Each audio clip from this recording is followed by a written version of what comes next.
السلام عليكم ورحمة الله وبركاته. أصحابتي ku xiran channelka marka la soo dhawaada aad iyo aad u mahadsantihiin. Maanta waa talaado waana 10ka bisha 6 ee June sanadka 2025. Muuqaalkan waxaan rabaa inaan idinku la wadaago madaxweyne Donald Trump oo shalay ku dhawaaqay caruurta Mareykanka ku dhalata waqti cayiman oo uu sheegay in account loogu shubi doono lacag $1,000 ah oo maalgelin ah ilaa iyo ay ka weynaanayaan lacagtaasi ay noqon doonto mid maalgelin loogu sameeyo marka ay weynaadaana lacag fara badan oo account-ka ugu jirta ay gaari doonaan hadiiba ay noolaadaan. Arrintaasi ayaan rabaa inaan idinla wadaago iyo sida ay suuragal ku tahay yaa lacagtaasi bixinaya. Arrimahaasi oo ayaan idinla wadaagaya.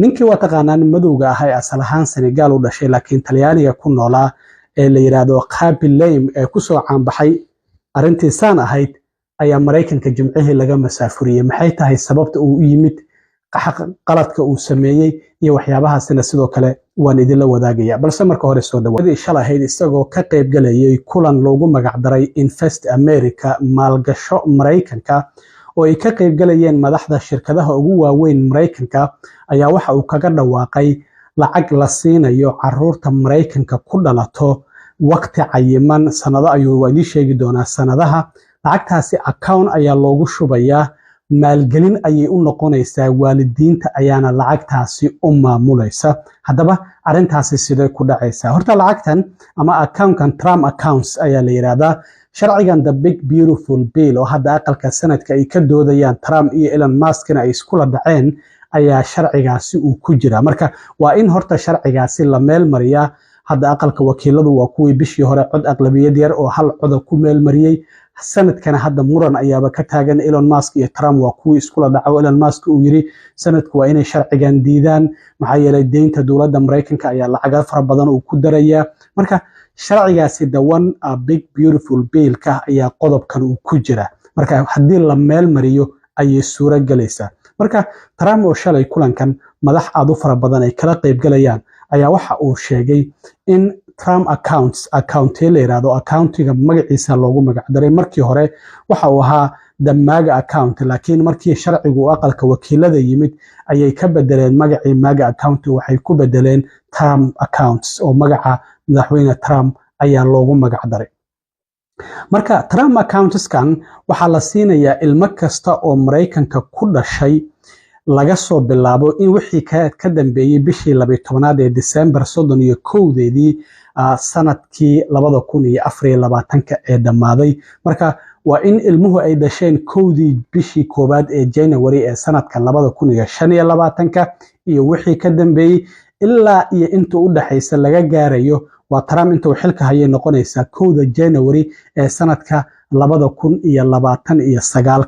Marka 4 sano oo Trump xilka hayay ilmaha dhasho ayaa xaq u leh in accountigaasi $1,000 loogu shubo la yiraahdo Trump accounts laga soo bilaabo January bishii koobaad sanadkan 2025 ilaa laga gaarayo January 1deeda sanadka 2029. Afartaasi sano dhexdooda ilmaha dhasha ayaa xaq u yeelanaya in accountigaasi loo furo lacagtaasina loogu shubo.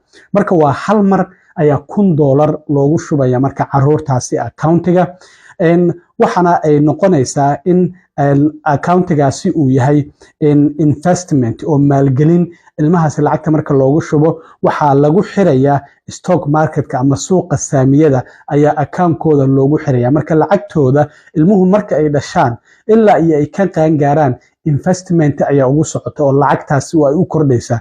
Anaga Soomaalidan waxaan naqaanaa war lacagta hal marna si waan isticmaalanaa laakiin mustaqbalka ilmaha dhalanaya ayaa laga fikiraya. Ilmahadu markay qaan gaaraan accountiga lacag fara badan ayaa ugu jirta. Haday rabaan isla markaasi ay guri gadan karaan, ganacsi ayay bilaabi karaan, college-ka ayay isaga bixin karaan. Marka uu 18 yahay waxa laga yaabaa accountigaas ilmahaasi lacag aad u fara badan inay ugu jirto.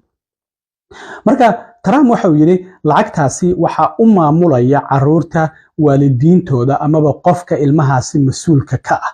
Waxa laga yaabaa ilmo waalidiintooda aysan mas'uul ka ahayn inay jiraan. Marka ayaa u maamulaya isla markaana dowladda ma bixinayso lacagtaasi. Taxi payerska dadka shacabka ah lacagta canshuurta ay bixiyaan lacagtaasi $1,000 lagama bixinayo laakiin waxa bixinaya ganacsiyada sida gaarka ah loo leeyahay ayaa bixinaya marka lacaga ay isku soo dardaraan contributions oo private businesska ayaa lagu bixin doonaa marka shalay Trump marka arrintan uu ku dhawaaqayay round table-kan oo Invest America oo la qabanaya maalgasho Mareykanka waxaa ka qayb galaya madaxda shirkadaha waaweyn sida sawirkan aad ka aragtaan waxaa ka mid ah shirkadda Dell waxaa ka mid ah Uber ayaa ka mid ahayd waxaa sidoo kale ka mid ah shirkaddan la yiraahdo Altimeter waxaa ka mid ah Capital waxaa ka mid ah ARM waxaa ka mid ah Coop waxaa ka mid ah Salesforce ayaa ka mid ahaa waxaa ka mid ah ServiceNow sidoo kale waxaa ka mid ahaa Robinhood sidoo kalena Goldman Sachs dhammaanba madaxda shirkadahaasi goobta ayay fadhiyeen iyaguna raalli ayay ka yihiin in iyagu ay lacagtaasi $1,000 dowladdu aysan bixin laakiin accountiyadaasi Trump account leeyahay waalidiintu haddii ay doortaan ilmahoodu waqtigaasi cayiman oo sheegay oo January 2025 ilaa iyo January 2029 inta u dhaxaysa ilmaha dhasho waalidiintu haddii ay ogolaadaan accountigaasi ayaa loo furayaa dowladduna $1,000 ayay ugu shubaysaa maalgashi ayayna sidoo kale u noqonaysaa sidoo kalena accountiyadaasi waxa accessible u ah oo lacag ugu shubi kara ilmahaasi dheeraad ah sanad kasta lacago ugu deeqi kara inta ilmahaasi ay ka korayaan familigooda ayaa lacag ugu dari kara lacagtaasi saaxiibadooda ayaa ugu dari kara waalidiintooda ayaa ugu dari kara dadka ay meel ka wada shaqeeyaan ama employeeska waalidiintooda ay yaqaanaan ayaa ugu dari kara kaniisadaha ama masaajidada ay aadaan ayaa lacag ugu dari kara marka caruurtaasi lacag waa loogu kordhin karaa waxaana accountigaasi u maamulaya waalidiintooda marka arrintaasi ayaa Trump uu shalay ku dhawaaqay waana kan Trump oo arrimahaasi ka hadlayay Thanks as well to many top business leaders from Invest America CEO Council.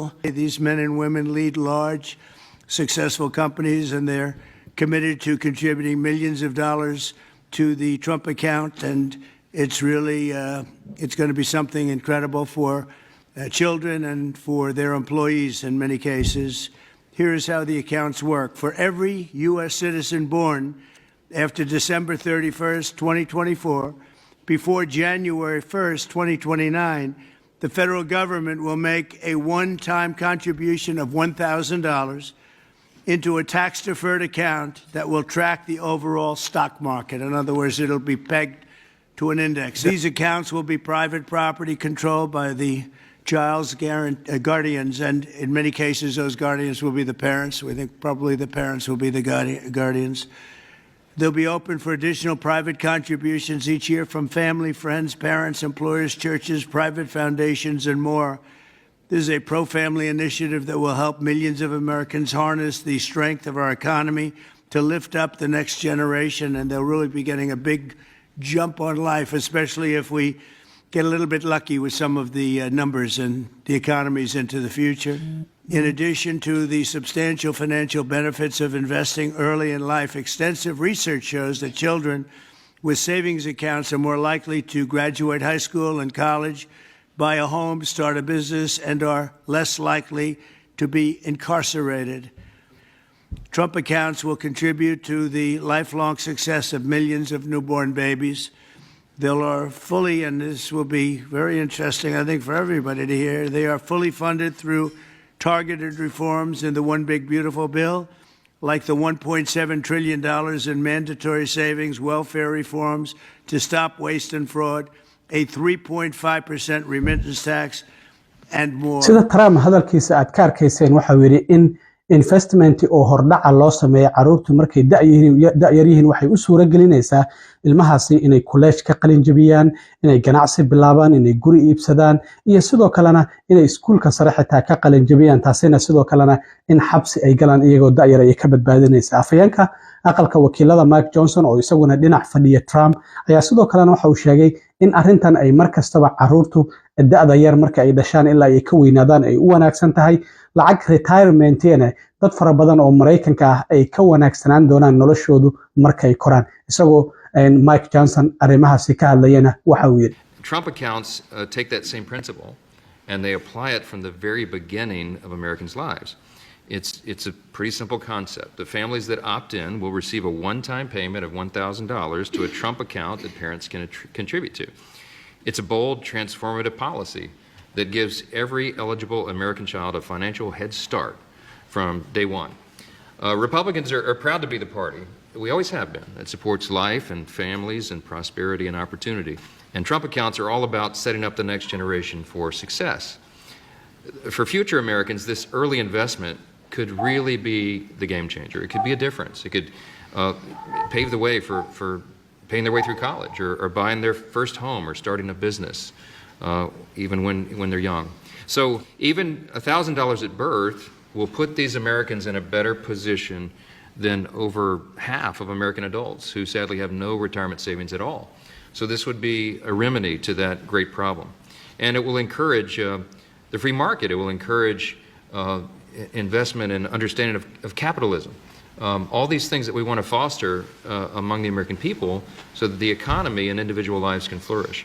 ugu dambeyntii ninka barta TikTok-ga caanka ka noqday xilligii coronavirus-ka uu jiray ee wadanka Talyaaniga ku noolaa oo la yiraahdo Khaby Lame laakiin asal ahaan wadanka Senegal ka soo jeeda ayaa waxa la leeyahay ciidamada ICE ayaa waxay ku qabteen airportka Harry Reid International ee ku yaala magaalada Las Vegas ee gobolka Nevada Jimcihii waa la xiray ninkan isla markaana su'aalo ayaa la weydiiyay wadankana waa laga masaafuriyay ninkan Khaby Lame waxaan ognahay inuu ku soo caanbaxay in TikTok-ga isagoo aan hadlaynin reaction ka bixinaya muuqaalada dadka kale intay soo galiyaan si qaldan ay wax u sameeyaan oo isaguna si fudud intuu u sameeyay kadibna uu saan dhihi jiray ayuu ku soo caanbaxay sidaan ognahay marka ninkan waxa la leeyahay Mareykanka wuxuu yimid bishii afraad 30keedii waxana uu u yimid Met Gala in munaasabada Met Gala la yiraahdo oo New York lagu qabto sanad kasta oo dadka caanka ah ay ka soo qayb galaan waxana ay dhacday 5tii bishii May marka viisihiisii oo ka dhacay